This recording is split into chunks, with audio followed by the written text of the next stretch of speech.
Hello, my name is Ashley Shimmin, and I'm going to be reporting on my research, the effects of skills-based interventions on second grade students' phonics retention. I'm a current graduate student at Morningside College, and I'm also one of the reading and math specialists at West Liberty Elementary School. The problem statement that I wanted to cover with this research is English language learners acquire phonics skills much more slowly than their English-speaking peers, and this is a reason that we need research-based phonics intervention that is effective for ELLs, and we also need programs that support retention. This is important to me because 31.2% of the students in my building are English language learners, and the curriculum I use should be meeting the needs of the students that I see every day. Across the United States, 9.5% of public school students are English language learners, and many of these students are placed into reading intervention groups. English language learners struggle to retain information because they're learning simultaneously in two languages, and so placing that information into their long-term memory is often difficult. The multi-tiered system of supports is a three-step system that offers individualized support based on the needs of every individual student. Most students are going to fall into this green area down here. However, many of our ELLs are going to fall into this yellow, which is for targeted intervention for small groups. When there's gaps in phonics skills, students are going to end up reading more slowly, and this is going to see an increase in miscues and a decrease in comprehension. You're also going to see students struggle with fluency and spelling. Students who are part of the English as a Second Language program are seen more often by reading interventionists, and students who are at risk are often kept out of classroom activities for longer periods of time. And these students include English language learners, those who live under low socioeconomic status, and students in special education.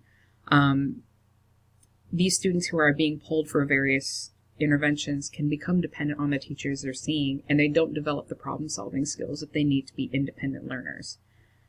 Teachers can struggle to find interventions that fit their classroom needs, so especially those who have many ELLs, they're not finding efficient programming.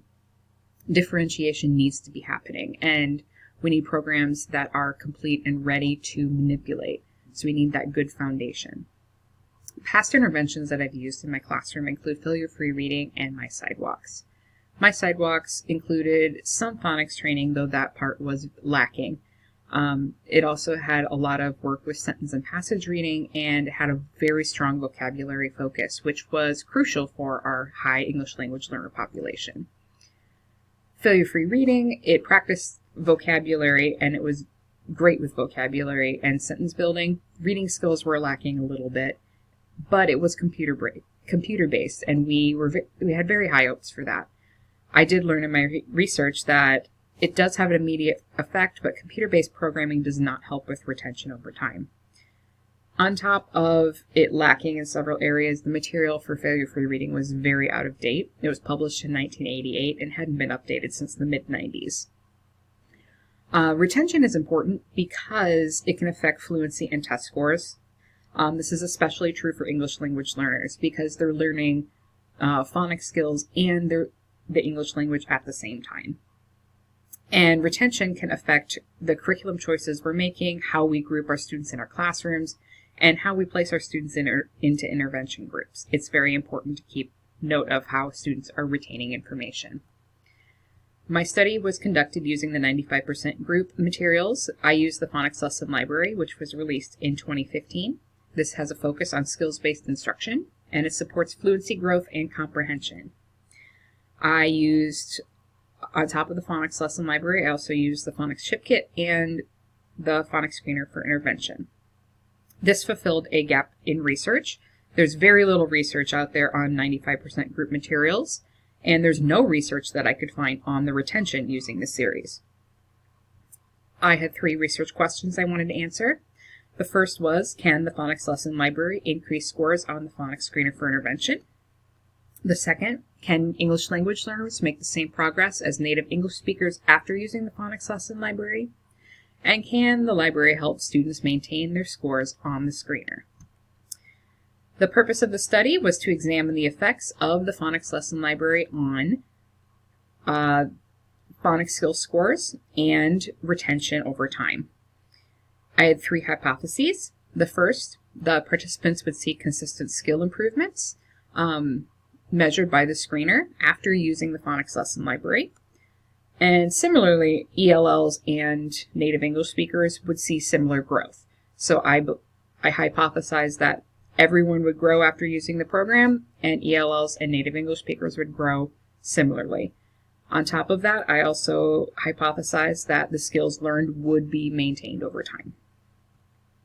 My independent variable was the use of the phonics lesson library. My dependent variable was the acquisition and retention of skills as recorded with the phonics screener for intervention. My research was a qualitative study. It was a multiple baseline research design, and I decided to do the multiple baseline design because I had 3 separate skills that I taught, and I had 3 different studies going on simultaneously, and this allowed me to conduct the data or find the data in that way and saved me a lot of time. The 95% group materials have not been tested for reliability or validity yet, but similar materials have been found to be reliable and valid. So one that I found that was very similar to the phonics screener for intervention was the phonics curriculum-based measure, or PCBM. The PCBM was found in a study by Swanson to have construct validity, and after using a sample of 38 student score sets, it was also deemed reliable because the score sets were in agreement. There are a couple of different impacts that the study could have. It can help teachers and administrators find the best curriculum for their particular building. It provides information about retention that was not available previously. And for me personally, it helped me gain more information about the program I'm teaching and use it more effectively. The participants in my study included 5 second grade students in a small group setting. Out of those 5, 3 were ELLs. I had 2 males and 3 females. 4 were Hispanic, 1 was Caucasian. 4 participated in our dual language program, and I had no special education students. The phonics lesson library it included several of the necessary materials, including the student and teacher flashcards, master copies of all pages, the heading cards, and the teacher guidebook, which you can see here. These are the heading cards, the teacher guidebook, teacher flashcards, student flashcards, and all necessary worksheets. Not included, and needing to be provided by the teacher, we have a small hand mirror, highlighters, whiteboards and markers, and paper and pencil. I also used a chip kit. This is optional. This includes chips and student mats that you use on day 1 of each of the lessons. If you don't have a kit, that's fine. Materials can be printed offline. I had one available, and this is what it looks like, so I used that. The phonics screener for intervention includes a student flipbook and teacher recording sheets. All you have to do for this is make copies of the teacher sheets, and the different skills are correlated between the teacher and student books. I met with students every day for 20 minutes. Each lesson is designed to take 30 minutes, so the way that I solved this problem, I would complete as much as I could, put a post-it note down where I left off, and start off at that spot the next day. The teacher materials look like this. So every day you're going to begin with a review, and then you're going to teach the new concept. Once those 2 items are done, you have various activities, including sentence dictation, word chains, and practicing with flashcards. Here's a picture of a couple of my students using the 95% group student flashcards. You can also see the white heading cards at the top of each of their piles. I taught 3 different skills. So I started with initial S blends, moved on to long vowel silent E, and finished with OI vowel teams. My data collection took 15 weeks. I administered the phonics screener for intervention 5 times during that. And the individual scores were tracked using line graphs. So I visually inspected these line graphs to look for trends in data and trends for retention over time. The results of my study, it showed student improvement. So the intervention caused an increase in the student scores, which confirmed my first hypothesis. So the average scores climbed from below 70% to proficient, which is above 70%. You can see here on this table My first set here, it went from 52% to 88%. My second skill went from 32 to 70, and my third skill went from 39 to 81. For ELL improvement, ELL scores increased 36.7%, while native English speakers increased 40.8%. These were pretty close to each other, so the hypothesis was confirmed. Retention, on the other hand, the scores for ESPLINs and vowel teams remained above the benchmark of 70%, but the scores for long vowel silent E did drop below the benchmark. So this was pretty consistent because all of the retention scores did drop a little bit, but because the long vowel silent E dropped below the benchmark, the hypothesis was not confirmed. Here you can see the results. Blue bars are going to be your pretest scores, red bars are your post-test, and your green are your retention. You can see that the students did struggle a little bit with long vowels, which is the graph in the middle. The ELLs are on the left, and the native English speakers are on the right. Here you can see a little bit of the retention. So 88 dropped to 87, 70 dropped to 64, and 81 dropped to 79. So it was pretty consistent. This is an example of the student graphs. So this is one of my participants. You can see how their scores increased as they were taught the intervention. So the blue, this was the intervention here. The red, this was our intervention here. And the green, this is the intervention here. This student did maintain they maintained what they had learned, and their scores did remain positive. The theory that I connected to my study was Piaget's theory of cognitive development. He theorized that students develop language based on what they're surrounded by, no matter what their language background, because intelligence is not fixed, and students are constantly developing. It's not just about learning. So the repetitive action of the phonics lesson library materials, it's going to build those schemas and help students categorize information inside their brain. They're learning these different repetitive actions.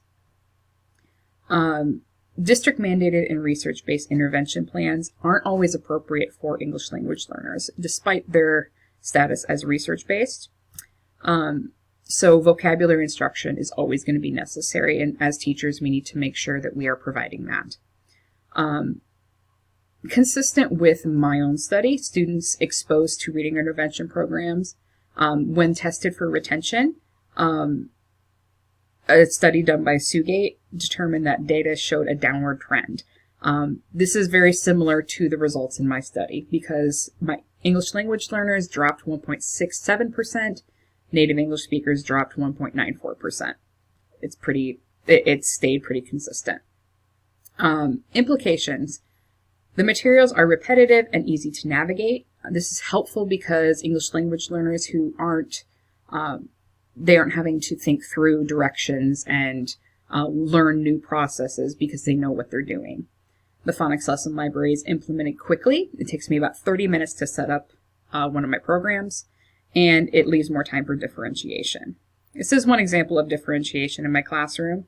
I allowed students to use a visual cue to define some of the words. There were 3 limitations and a couple suggestions for future improvements.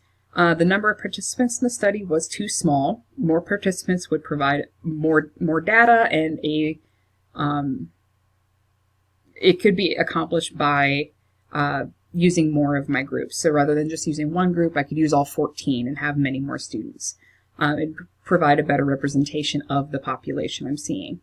The phonics lesson library is not ELL friendly. It needs more vocabulary instruction. Teachers need to add this to the curriculum to support English language learners. And the study is qualitative, so it's not the kind of research that would be used as concrete evidence. A quantitative study could be completed by restructuring and using a larger participant group. Thank you so much for listening to my information. Please leave me lots of questions, and we'll see you next time.